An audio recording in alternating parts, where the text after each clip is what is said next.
At university, we teach students to think, not to repeat, but to question, not to obey, but to understand.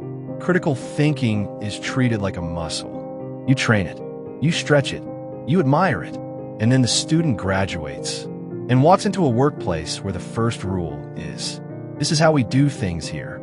And suddenly, that beautiful muscle is asked to sit very still.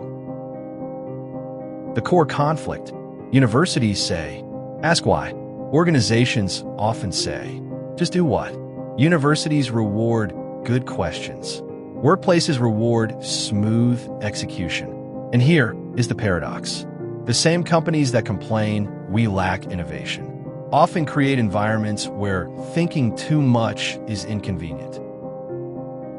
Let's be honest, critical thinking is not a polite skill.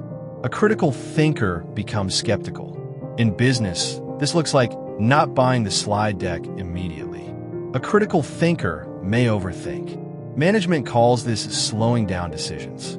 A critical thinker is uncomfortable with uncertainty because vague strategies make them nervous.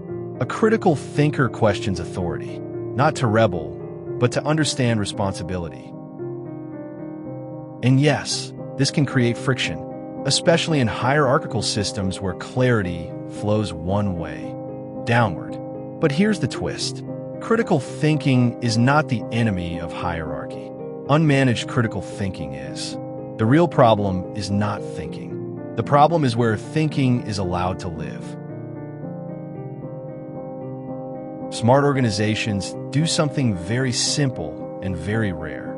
They separate two moments. The thinking phase, open questions, challenging assumptions, stress testing decisions. No ranks, only arguments. The execution phase, clear hierarchy, clear roles. No debates, only delivery. Most organizations mix the two. That's why they feel chaotic or authoritarian.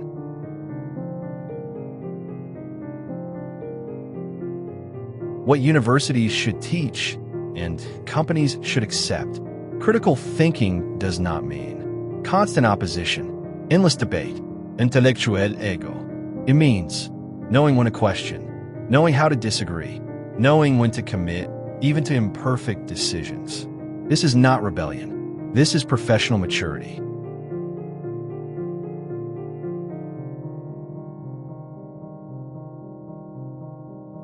A company without critical thinkers becomes efficient and irrelevant.